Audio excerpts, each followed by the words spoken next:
Section 2.4, Continuity. One of the most important concepts in calculus is the concept of continuity. A function f of x is continuous at a point A if and only if there are three conditions that are satisfied. The first condition, f of a is defined. The second condition, the limit as x approaches a of f of x exists. And third, the limit as x approaches a of f of x equals f of a. What the last condition of continuity tells us is that we can evaluate the limit of continuous functions by using direct substitution. All three of these conditions must be satisfied in order for a function to be continuous. However, if any of these three conditions do not hold, then we say that f of x is discontinuous at the point A. Oftentimes, we're going to discuss the continuity of a function over intervals. A function f of x is continuous on the open interval AB if f of x is continuous at every point C that is within the interval AB. When we consider the continuity of a function over an open interval, the informal description is that if f of x is continuous on AB, then we can draw the graph of f of x on the interval AB without ever lifting our pencil. Now, a little bit of terminology. If f is continuous on the open interval -infinity to infinity, then we say f of x is continuous everywhere. Examples of functions that are continuous everywhere are polynomials. Since polynomials satisfy all three conditions of continuity, they're always defined, the limit always exists, and as we've seen in previous sections, we can evaluate the limits using direct substitution. We will see in this section and in future sections how important continuity is in the studying of behaviors of functions. A frequent question that we're going to be concerned with is, where is a function continuous? Because functions are typically continuous over intervals, it's often easier to ask the complementary question, where is a function discontinuous? We're going to start by figuring out where graphs are discontinuous based off of their graphs. There are three very common trends that we see in graphs where a function would be discontinuous. Those would be holes, infinite discontinuities, or jump discontinuities. Holes are examples of what we call removable discontinuities. A removable discontinuity is a discontinuity where the limit exists, but f of a is either undefined or the limit as x approaches a of f of x does not equal f of a. Removable discontinuities are where condition 2 holds from the list of three conditions of continuity, but either condition 1 or condition 3 fail. The other two discontinuities are essential or non-removable discontinuities. Essential and removable discontinuities are discontinuities where the limit does not exist. Infinite discontinuities, to dive deeper, are discontinuities where the limit does not exist since it increases or decreases without bounds on one side of A. In other words, our function approaches plus or minus infinity on one side. A jump discontinuity occurs where both of the one-sided limits exist, but they are not equal. So both examples of non-removable discontinuities occur where condition 2 fails. But the question becomes, how does condition 2 fail? Is it because of infinite discontinuities? In other words, we have a vertical asymptote, or is it because both one-sided limits exist but are not equal? For our next example, we're going to let f of x be defined by the provided graph. We're going to determine where f of x is continuous. Oftentimes, it's very hard to figure out where a function is continuous, but it's usually easier to figure out where a function is discontinuous. That's because wherever a function is discontinuous, our function will be continuous everywhere else. So what we're really going to do is answer the second question first. That's because everywhere where our function is not discontinuous, it has to be continuous. To figure out where our function is discontinuous, we want to figure out where there are any breaks in our graph. The first one here is at x equals -5. Because if I were to draw this graph, I would have to lift my pencil to put that closed dot and then continue the graph. So x equals -5 is a point of discontinuity. Now we want to state which rule of continuity it violates. Well, if we go through the three conditions, first, is f of -5 defined? Yes, it equals 2. Second condition, does the limit exist? Yes, the limit is 0. Condition 3, does the limit equal the function value? Well, from our work before, we know our limit is 0, but our function value is 2. So condition 3 is the rule that is violated. Now we can classify the discontinuity. Well, since condition 2 held, then our discontinuity is removable or a hole. Now, if we continue tracing our graph, we can see that the next break occurs here at x equals 0. Now let's go through and see which rules are violated. First, we see f of 0 is undefined, which is a problem for continuity, because the first rule states that f of 0 should be defined in order to be continuous. Second, the limit exists. However, if we take the limit as x approaches 0 from the right, we see that is equal to -infinity, which means the limit as x approaches 0 of f of x does not exist. So rule 2 also fails. And lastly, since the function is undefined and the limit does not exist, then condition 3 also has to fail. So all three rules of continuity are violated. Now we'll classify what kind of discontinuity it is. Since condition 2 fails, our discontinuity is essential. And as for what kind of essential discontinuity it is, because one of our one-sided limits was infinity or -infinity, this is an infinite discontinuity. Now, continuing to analyze the graph, we can see that our next break is here at x equals 2. Now, at x equals 2, we can see that f of 2 is defined and equals 0. However, we can see that the limit as x approaches 2 does not exist. That is because the right-hand limit would be 0, while the left-hand limit would be 5. Now, because condition 2 fails, then clearly condition 3 fails. So all we really need to state is that rule 2 is what is violated. Because if rule 1 or rule 2 are violated, then trivially, rule 3 is violated. Well, since rule 2 is the one that is violated, then this discontinuity is essential. Now, what kind of essential discontinuity is it? Because both of our one-sided limits exist, this would be an example of a jump discontinuity. Now, for the last place that we see a break in our graph, we see it right here at x equals 3. Well, from the graph, we can see that f of 3 is undefined, so rule 1 is violated. Now we'll check rule 2. The limit as x approaches 3 of f of x would be 5. And because rule 1 fails, rule 3 also fails, trivially. So all we really need to do is cite that rule 1 fails. Now, what kind of discontinuity do we have? Since condition 2 holds, that means we have a removable discontinuity, which is a hold. So in total, we say that there are 4 discontinuities, which means everywhere else on our graph, our function is continuous. So now we can answer the question, where is f of x continuous? That would be the interval -infinity to -5, representing the values to the left of -5, -5 to 0, representing the values between -5 and 0, then 0 to 2, representing the values between 0 and 2, then 2 to 3, representing the values between 2 to 3, and then finally 3 to infinity, representing the values larger than 3. So here, we now know everywhere where our function is continuous and discontinuous. Circling back to our terms before of removable versus essential discontinuities, the reason why their names arise is because with removable discontinuities, if we are able to redefine our function at a single point, we can make condition 1 and 3 both hold. For example, at x equals -5, and if I just redefine my function so f of -5 equals 0, my function would become continuous at x equals -5. Same thing goes at x equals 3. If I just redefined my function so that way f of 3 equaled 5, then condition 1 and 3 would both hold. However, at x equals 0 and x equals 2, something like this would be impossible. No matter how I define my function at x equals 0, my limit will not exist. The same thing goes along x equals 2. No matter how I define my function, the limit will still not exist. So there's no way for me to remove the discontinuity at x equals 0 or x equals 2, making them essential or non-removable. In the previous slides, we discussed continuity over an open interval. However, we can discuss continuity over a closed interval or a mixture of closed open intervals. In order to do so, we need to define one-sided continuity. A function f of x is said to be continuous from the right of a if the limit as x approaches a from the right of f of x equals f of a. Or it's continuous from the left at a if the limit as x approaches a from the left of f of x equals f of a. With the addition of one-sided continuity, we can open up the concept of continuity to other intervals that are non-open. So a function f of x is said to be continuous on the closed interval ab if f of x is continuous on the open interval ab and continuous from the right of a and the left of b. The reason why we need continuity from the right of a and the left of b, despite a being the left endpoint and b being the right endpoint, is based off of where the graph will exist if we were to sketch it over the closed interval. So on the closed interval ab, my graph would exist above or below this number line, which would be on the right-hand side of A and the left-hand side of B. So discussing continuity to the left of A wouldn't make any sense since there may or may not be a graph to the left of A. And the same thing goes for B. It wouldn't make sense to discuss continuity from the right of B because the graph may not exist to the right of B. As for the mixed open intervals, we say our function is continuous on the interval A to B, where it's closed on A but open on B, if f of x is continuous on the open interval AB and is continuous from the right of A. Or we can say f of x is continuous on the interval A to B, where it's open on A, closed on B, if f of x is continuous on the open interval AB, and f of x is continuous from the left of B. So here, for any type of interval, we are able to discuss the continuity of a function. Thanks to one-sided continuity, we can state that many different functions are continuous on their domain. Polynomials and rational functions are continuous on their domain. This is because we can use direct substitution to evaluate these limits, as long as the value we're plugging in is within the domain. Thanks to the introduction of one-sided continuity, all radical functions are also continuous on their domain. The reason why we needed the one-sided continuity is because of the even radical functions. X equals 0 is a bit of a problem for two-sided limits when we discuss even root functions. This is because for even root functions at x equals 0, the graph only exists to the right of x equals 0, since even root functions tend to look like the graph that I've sketched on the slide. Thanks to the laws that we've learned in a previous section involving addition, subtraction, multiplication, division, and powers and roots, the sum, difference, product, quotient, and function composition of continuous functions will also be continuous on their domain. So if we can break up a function into smaller parts that happen to be polynomials, rational, or radical functions, then in turn, those functions will be continuous on their domain. Thanks to these families of functions, we can easily discuss the continuity of functions defined by an equation. First, let's take a look at f of x equals x to the fifth minus 3x plus 2.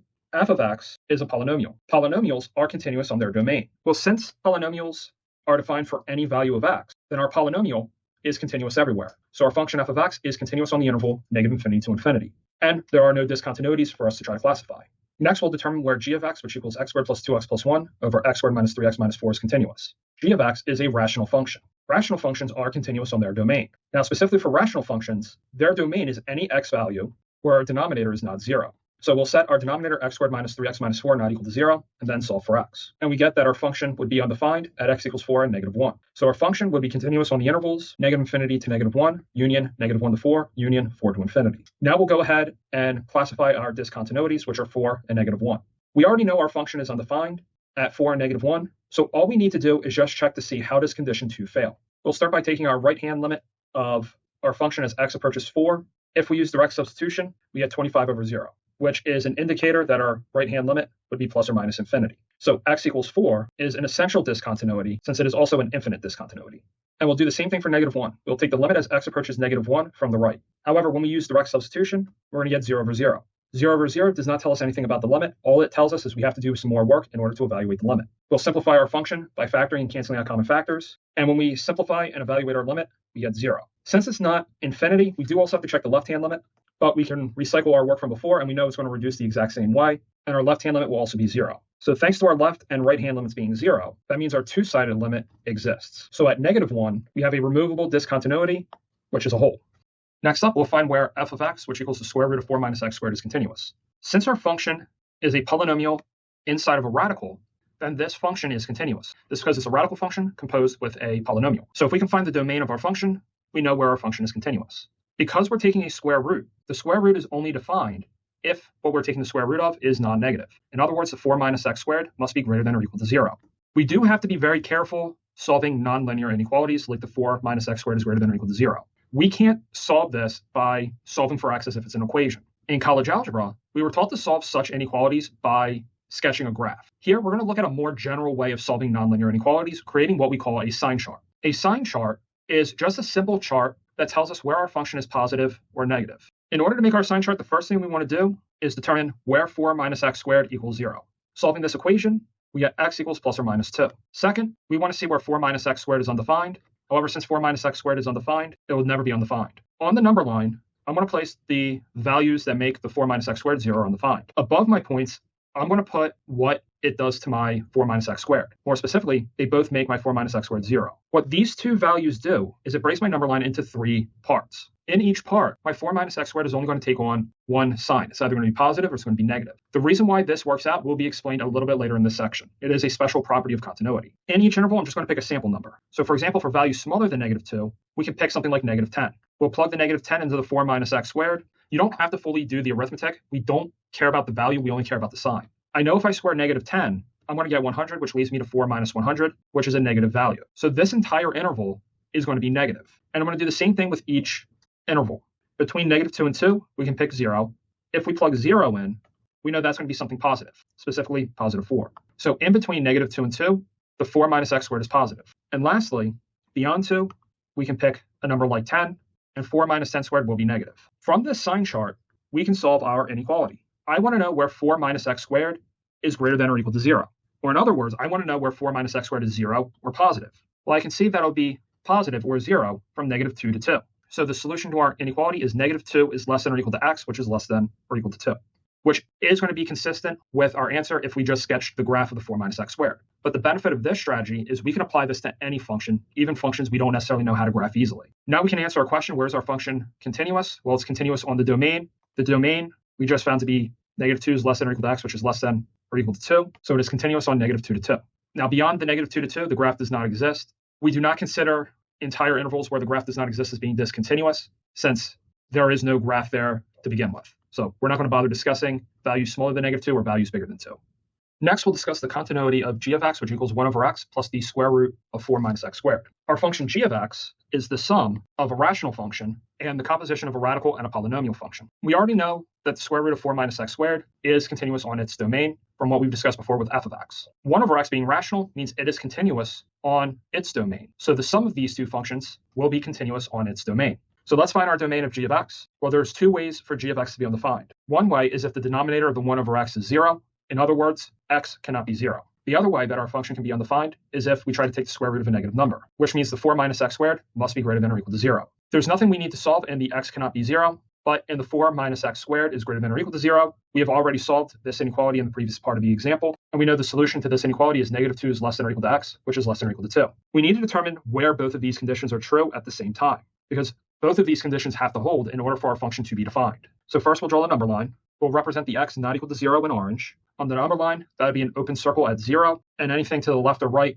of 0 would be a solution. Next, we'll represent the negative 2's less than or equal to x less than or equal to 2 in purple. We'll place closed dots at negative 2 and 2, and shade everywhere else in between. Our domain is going to be where the orange and the purple overlap. They overlap starting at negative 2 all the way down to 0. But since 0 is an open circle for the orange portion, 0 cannot be included as a solution. And then past 0, we can go up to 2. So we can see that the domain of g of x would be the values between negative 2 and 0, including negative 2, and then between 0 and 2, including 2. And from our discussion, g of x is continuous on its domain. So our function is continuous on the intervals negative 2 to 0, union 0 to 2, closed at negative 2 and 2, but not including 0. Now, beyond negative 2 and 2, there's no point in discussing the discontinuity of those values since the graph doesn't exist. But around 0, the graph does exist. So it is worth classifying what kind of discontinuity x equals 0 will be.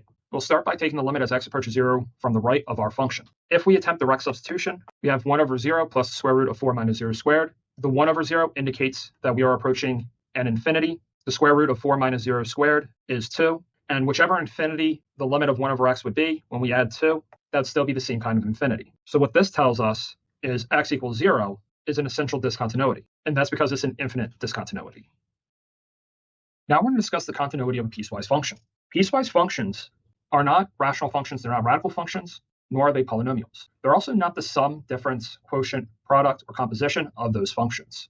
However, piecewise functions are bits and pieces of combinations of those functions. For example, with our piecewise function here, our function is a polynomial when x is less than or equal to negative 1. Polynomials are continuous on their domain. However, with piecewise functions, we do have to be careful where we transition from one equation to the other. That's because the behavior where we transition from one function to the other is no longer consistent. So at the very least, we know we're continuous from negative infinity to negative 1, open at negative 1.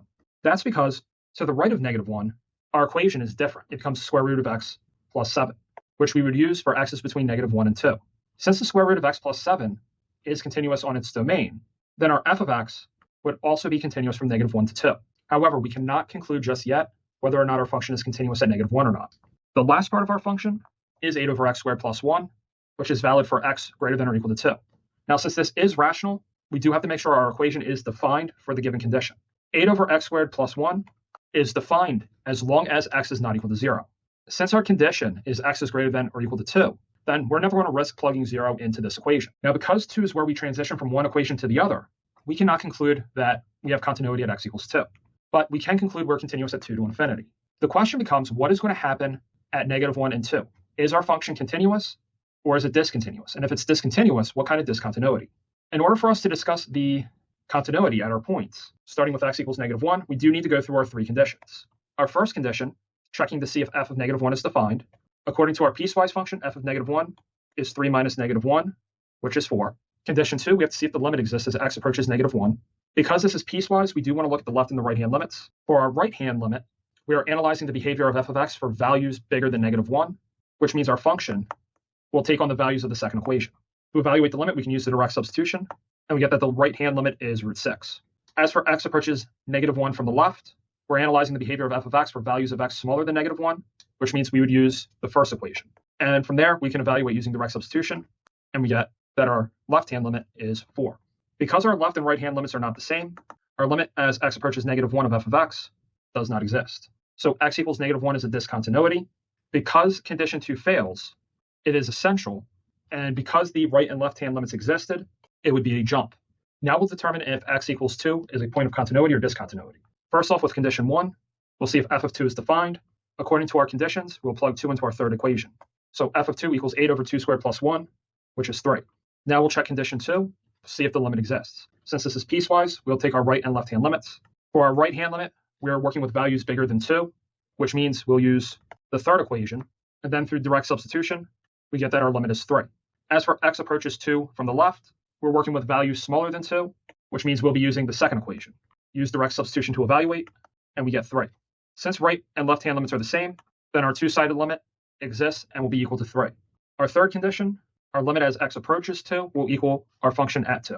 Well, from our work from part 1 and part 2, both equal 3, so all three conditions of continuity hold, so x equals 2 is a point of continuity.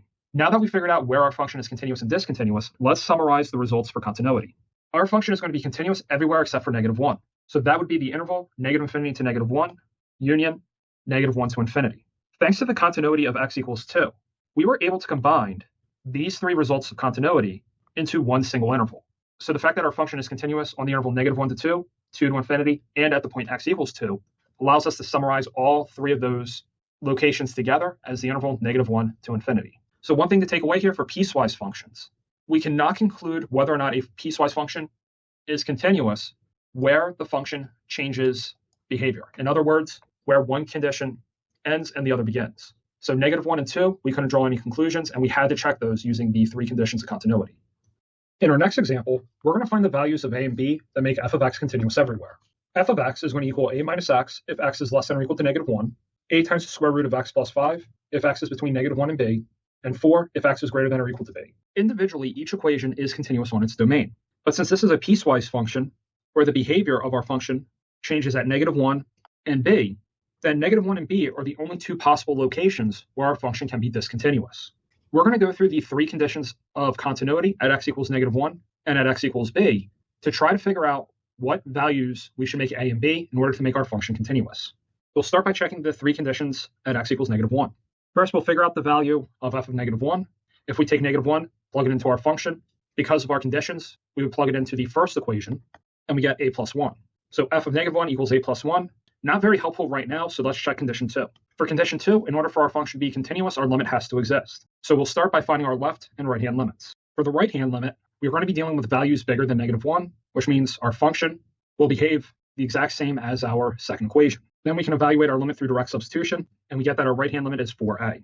As for our left-hand limit, since we're dealing with values smaller than -1, we'll be using our first equation, and if we use direct substitution, we get that our limit is a plus 1. Since our limit is supposed to exist, then the two one-sided limits must be equal. So 4a must equal a plus 1 in order for the limit to exist, which means we have a little equation we can solve. So 4a equals a plus 1, and if we solve the equation, we get that a equals 1/3. To make sure a equals 1/3 is correct, let's go ahead and check all three conditions where a is 1/3. Well, from condition 1, we already know f of -1 is a plus 1, which is 1/3 plus 1, which is 4/3. Our right-hand limit is 4a, which is 4 times 1/3, which is 4/3. And the a plus 1 we've already evaluated earlier for a equals 1/3. We already know that's 4/3. Since both our right and left-hand limit are 4/3, our two-sided limit is also 4/3. Lastly, condition 3, the limit as x approaches -1 equals f of -1. Well, from our work, we know 4/3 is our function value and our limit. So condition 3 holds, and if we set a equals to 1/3, our piecewise function will be continuous at x equals -1. Now we just got to figure out what to make b to make our function continuous at b. Now we'll run through our conditions with x equals b. Our first condition, since we're supposed to be continuous at x equals b, then f of b must be defined. According to our conditions, we would be using our last equation, which means f of b equals 4. So unfortunately, nothing to solve yet, so let's go to condition 2. Condition 2 is that our limit must exist. For piecewise functions, to evaluate the limit, we look at the left and right-hand limits. First, starting with the limit as x approaches b from the right, meaning we're dealing with values bigger than b, which means our function would take on the third equation, which means f of x would equal 4, and if we take the limit, we get that the limit is 4. As for the left-hand limit, we're dealing with values smaller than b, which means we'll plug into the second equation. So our function would be a times the square root of x plus 5, plug in b, which means our left-hand limit would be a times the square root of b plus 5. Since our limit is supposed to exist, that means our one-sided limits must be equal, which means 4 equals a times the square root of b plus 5. We've already figured out the value of a earlier, so we can go ahead and plug a in, which means 4 equals 4/3 the square root of b plus 5. Now we can solve for b, which means b equals 4. To check to make sure that b equals 4 makes sense, let's finish checking our conditions of continuity. To finish checking to see if the limit exists when b equals 4, we'll plug in our values for a and b, and when we do, we get that the left-hand limit is also 4. So from here, since both the right and the left-hand limits are 4, our two-sided limit is also 4. As for our third condition, our limit as x approaches b equals f of b. Well, from our work in part 1 and 2, the limit and the function would both be 4. So when we make b equal to 4, our function is continuous at b. So if we make a equals 1/3 and b equals 4, then our piecewise function will be continuous everywhere. One of the handy properties of continuous functions comes from the intermediate value theorem. The intermediate value theorem states, let f of x be continuous over the closed bounded interval ab if z is any real number between f of a and f of b, then there is a c in ab satisfying f of c equals z. The reason why this is true can be explained through the informal description of continuity. Let's say I have the point a f of a down in the left and b f of b at the top right. I'll draw the horizontal line y equals z. In order for f of x to equal z, that means my graph would have to intersect y equals z. Is it possible for me to connect the two blue points without lifting my pencil in such a way that I do not intersect with y equals z? Well, that would be impossible. If I start down here at a f of a, as I go upwards, no matter what, I have to get closer and closer to y equals z. But since I'm not allowed to lift my pencil to connect to b f of b, I have to intersect y equals z. One of the things to note is the intermediate value theorem is often used to find an interval that can contain a solution to an equation, which is going to be the highlighted use in example 5. In example 5, we're going to determine if f of x has an x-intercept in the provided intervals using IVT. To find x-intercepts, that means we're setting our function f of x equals to 0.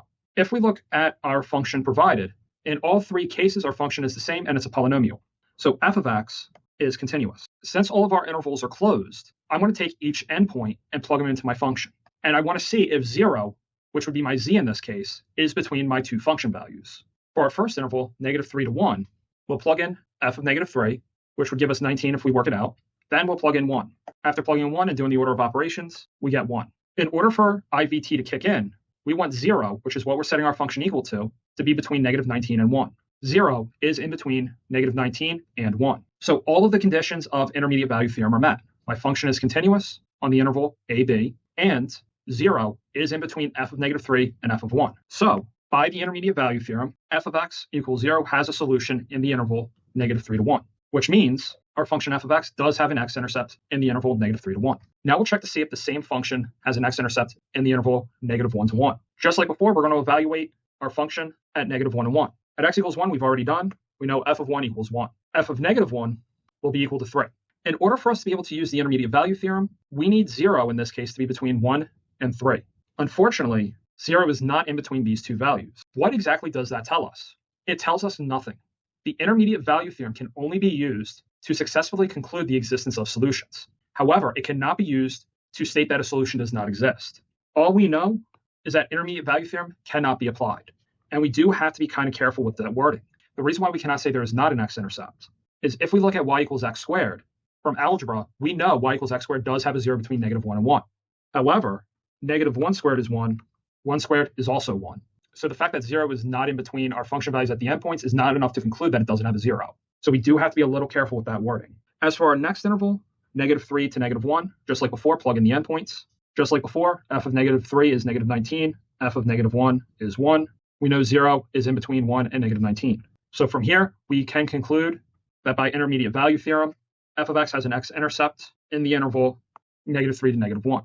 So again, intermediate value theorem can only be used to conclude the existence of solutions.